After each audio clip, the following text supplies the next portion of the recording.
प्रिय विद्यार्थियों नमस्कार। उम्मीद होगी कि आप स्वस्थ होंगे, मस्त होंगे और निरंतर अपनी पढ़ाई को जारी रख रहे होंगे। भाषा पर आधारित कल मैंने 54 प्रश्न कराए थे। भाग 1 के रूप में आज भाग 2 है, जिसमें कुछ प्रश्न करा रहे हैं और आपके प्रश्नों की संख्या 90 हो जाएगी। चलते हैं बिना समय गंवाए अपने प्रश्न की तरफ। प्रश्न नंबर 55 है कि राजभाषा नियम 1976 में ग क्षेत्र में कौन से राज्य सम्मिलित हैं? कहते हैं बिहार, मध्य प्रदेश, असम, पंजाब। प्रिय विद्यार्थियों, इस प्रश्न का सही उत्तर है सी। कौन सा है? सी। अगला प्रश्न है, हिंदी राजभाषा आयोग की स्थापना कब हुई? 1965 में, 1963 में, 1955 ईस्वी में या 1955 ईस्वी में? प्रिय विद्यार्थियों, इस प्रश्न में दो उत्तर हैं जो रिपीट हुआ है, इसीलिए इनमें से एक डी प्रश्न को मैं यहाँ पर 56 करते हैं। इस प्रकार अपने प्रश्न का सही उत्तर सी होगा। अगला प्रश्न है कि किस हिंदी के अंतर्गत मालवी भाषा बोली जाती है? बिहारी हिंदी, पूर्वी हिंदी, खड़ी बोली, राजस्थानी हिंदी। आप जानते हैं कि इस प्रश्न का सही उत्तर डी है, राजस्थानी हिंदी। इसके अंतर्गत 4 प्रकार की बोलियां आती हैं: मारवाड़ी, मालवी, मेवाती और हड़ौती, जिसे ढूंढाड़ी भी कहा जाता है। ये पूर्वी राजस्थान में बोली जाती है। इस प्रकार इस प्रश्न का उत्तर तो मैंने डी बता ही दिया है और आगे चलते हैं प्रश्न की तरफ। हिंदी किस प्रदेश की राजभाषा नहीं है? उत्तर प्रदेश, मध्य प्रदेश, पंजाब, बिहार। प्रिय विद्यार्थियों, इस प्रश्न का सही उत्तर है सी, पंजाब। आप जानते हैं कि हिंदी प्रदेश भारत के अंतर्गत 10 हैं, जिनमें पंजाब नहीं आता। आगे चलते हैं कि व्याकरण और वर्तनी की दृष्टि से कौन सी भाषा शुद्ध कहलाती है? व्याकरणिक भाषा, मानक भाषा, प्रांजल भाषा या साहित्यिक भाषा? इस प्रश्न का सही उत्तर है सी, मानक भाषा। अगला प्रश्न है कि संघ की भाषा हिंदी व लिपि देवनागरी होगी, ऐसा संविधान के किस भाग में कहा गया है? 351, 343, 348, 340। प्रिय विद्यार्थियों, इस प्रश्न का सही उत्तर होगा बी, 343। हिंदी शब्द किस भाषा का शब्द से है? हिंदी शब्द किस भाषा का शब्द है? सिंधी, प्राकृत, फारसी, अवधी। इस प्रश्न का सही उत्तर है सी, फारसी। अगला प्रश्न है कि देवनागरी लिपि का विकास हुआ है फारसी लिपि से, रोमन लिपि से, गुरमुखी लिपि से या ब्राह्मी लिपि से? प्रिय विद्यार्थियों, इस प्रश्न का सही उत्तर है डी। अगले प्रश्न की तरफ चलते हैं कि राजभाषा विभाग की स्थापना कब की गई थी? 14 सितंबर 1949 को, 26 जनवरी 1950 को या 5 अगस्त 1956 को या जो 25 जून 1975 को? इस प्रश्न का सही उत्तर है 14 सितंबर 1949 को। अगला प्रश्न है कि संविधान की किस अनुसूची में राजभाषाओं को सम्मिलित किया गया है? 5वीं अनुसूची में, 7वीं अनुसूची में, 8वीं अनुसूची में, 9वीं अनुसूची में? इस प्रश्न का सही उत्तर है बी। आप जानते हैं कि भाषाओं को 8वीं अनुसूची में रखा गया है, जिसमें मूल संविधान में 14 भाषाएं थीं। सिंधी को 21वां संविधान संशोधन 1967 के द्वारा जोड़ दिया गया और अब भाषाओं की संख्या संविधान के अंतर्गत 15 हो जाती है। 71वां संविधान संशोधन 1992 में 3 भाषाओं को जोड़ा गया, नेपाली, मणिपुरी, कोंकणी। अब संविधान के अंतर्गत 18 भाषाएं हो जाती हैं। 92वां संविधान संशोधन 2003 के द्वारा 4 भाषाओं को जोड़ा गया, बोडो, डोगरी, मैथिली, संताली, और मूल संविधान के अंतर्गत वर्तमान में भाषाओं की संख्या 22 हो जाती है। चलते हैं अगले प्रश्न की तरफ। राष्ट्रपति ने राजभाषा आयोग के गठन का आदेश किस वर्ष जारी किया? 1955 ईस्वी, 1954 ईस्वी, 1956 ईस्वी, 1949 ईस्वी। विद्यार्थियों, इस प्रश्न का सही उत्तर है ए 1955।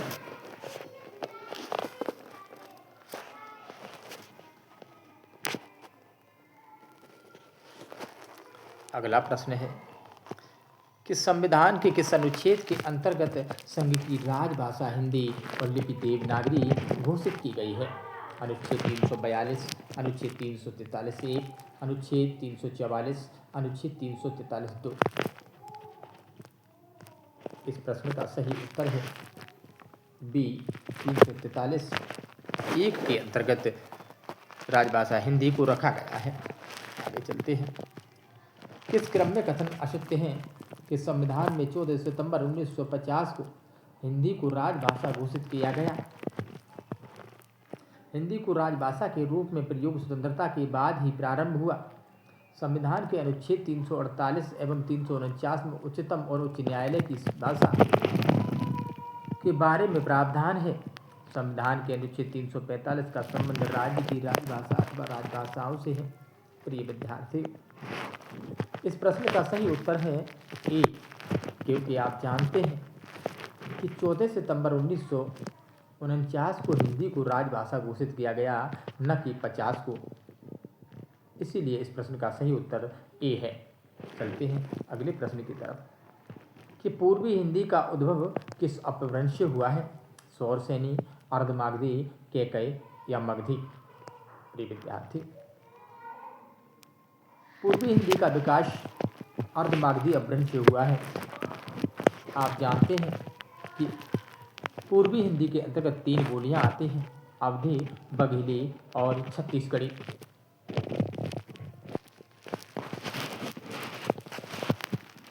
अगले प्रश्न की तरफ चलते हैं।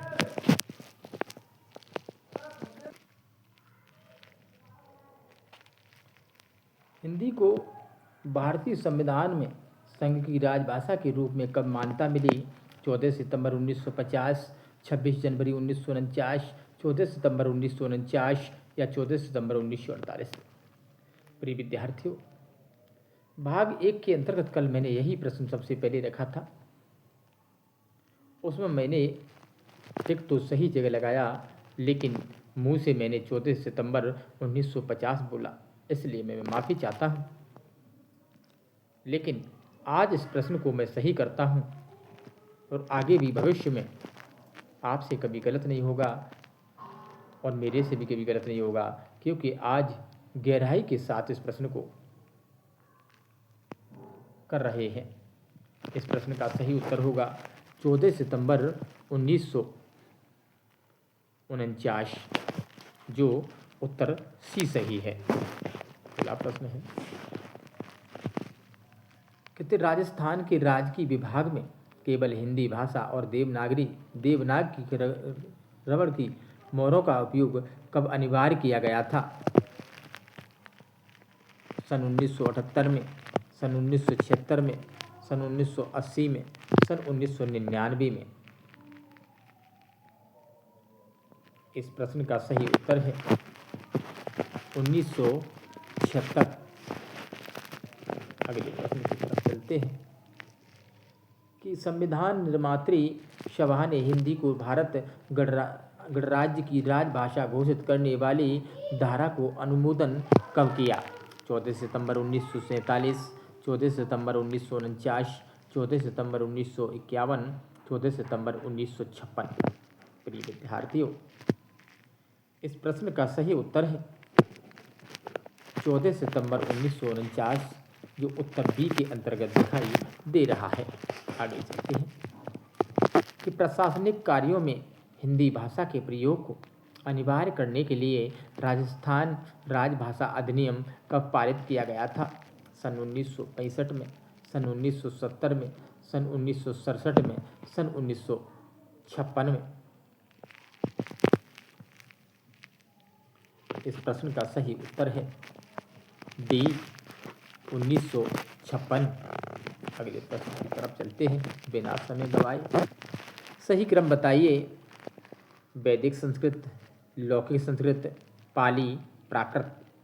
प्राकृत, वैदिक संस्कृत, लौकिक संस्कृत, पाली, वैदिक संस्कृत, लौकिक संस्कृत, पाली, अपभ्रंश, वैदिक संस्कृत, पाली, अपभ्रंश, ऐसे करके सही उत्तर बताइए।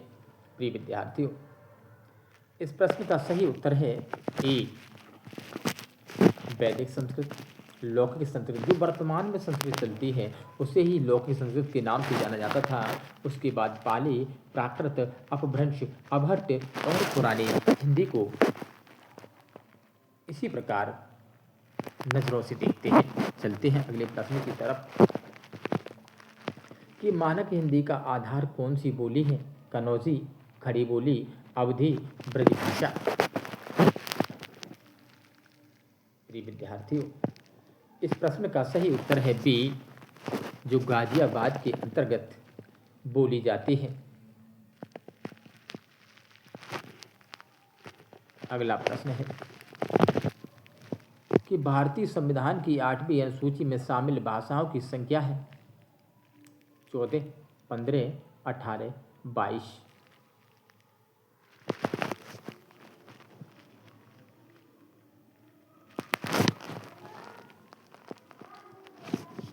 प्रिय विद्यार्थियों, ये प्रश्न कंफ्यूज करने वाला है।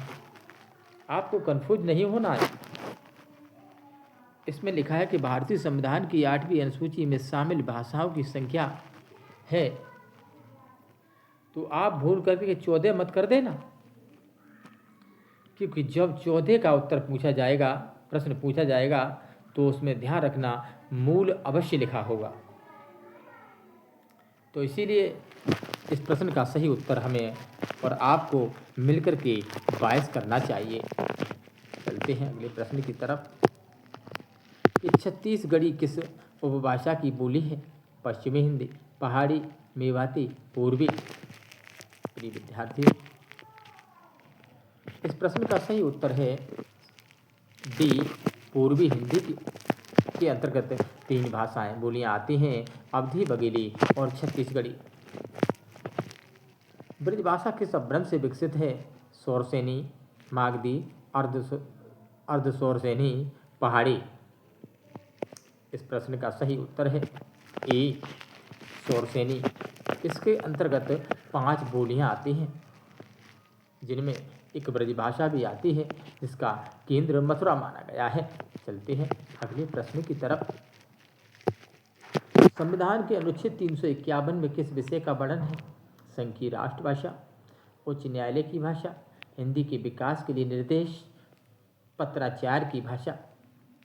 प्रिय विद्यार्थियों, इस प्रश्न का सही उत्तर है हिंदी के विकास के लिए। कहते हैं कि भारतीय संविधान में किन अनुच्छेदों में राजभाषा संबंधी प्रावधानों का उल्लेख है? 343 से 351 तक, 315 से 334 तक, 315 से 334 तक, 334 से 353 तक। प्रिय विद्यार्थियों, इस प्रश्न का सही उत्तर है ए, 343 से 351 तक। चलते हैं कि मगही किस भाषा की बोली है? राजस्थानी, पश्चिमी, पहाड़ी, बिहारी। इस प्रश्न का सही उत्तर है बिहारी। वर्तमान हिंदी का प्रचलित रूप है मेवाती, मेवाड़ी, डुनाड़ी, खड़ी बोली, देवनागरी। जी विद्यार्थियों, इस प्रश्न का सही उत्तर है खड़ी बोली।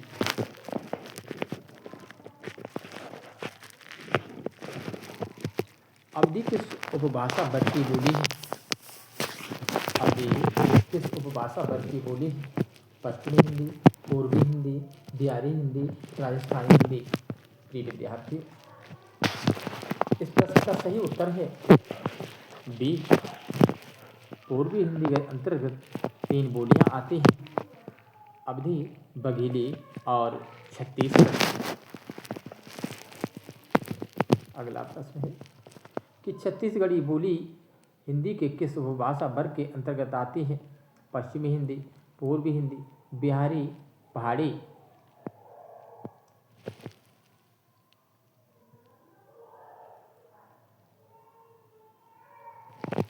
ये पूर्वी हिंदी के अंतर्गत आती है, क्योंकि आगे विश्लेषण किया गया है, उसमें सारा सब कुछ बताने के बाद भी ये प्रश्न दोबारा मैंने रखा है कि आपको पूर्ण रूप से याद हो जाए।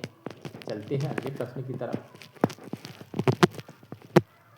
निम्नलिखित युगों में से कौन सा युग्म गलत है कि अवधी पूर्वी हिंदी, ब्रजभाषा पश्चिमी हिंदी, खड़ी बोली पश्चिमी हिंदी, भोजपुरी पूर्वी हिंदी।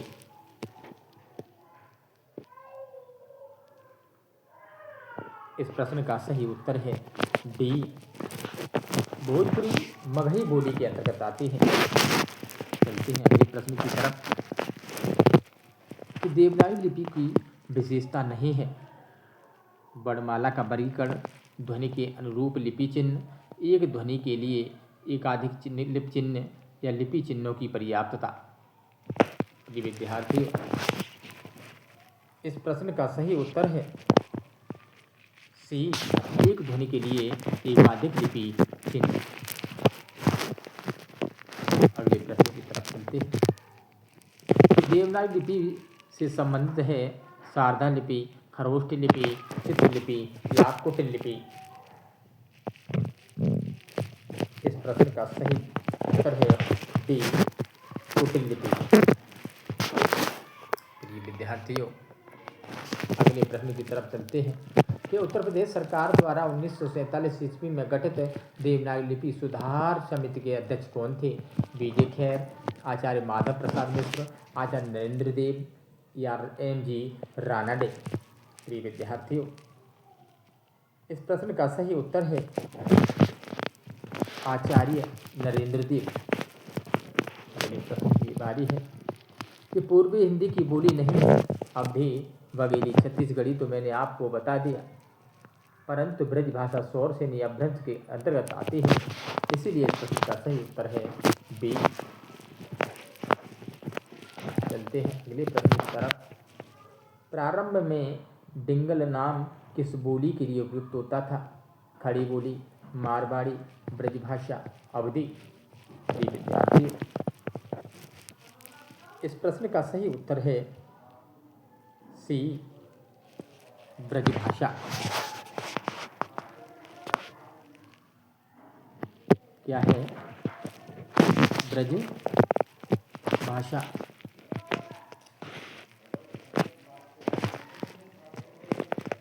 अगला प्रश्न है कि मुगल काल में हिंदी भाषा पर प्रभाव डालने वाली 2 प्रमुख धाराएं भाषाएं थीं। अंग्रेजी हिंदी, अंग्रेजी उर्दू, अरबी फारसी, फारसी हिंदी। प्रिय विद्यार्थियों, इस प्रश्न का सही उत्तर है सी। प्रिय विद्यार्थियों, आज मैंने पूरी सीरीज कराई है, इसे आप अवश्य देखेंगे। उम्मीद है कि आप इसे अवश्य पूरा देखेंगे और मैं आपको भरोसा देता हूँ, विश्वास देता हूँ कि इस सीरीज से ऑल इंडिया का कोई भी एग्ज़ाम हो, 2 प्रश्न तो आना अनिवार्य है। धन्यवाद।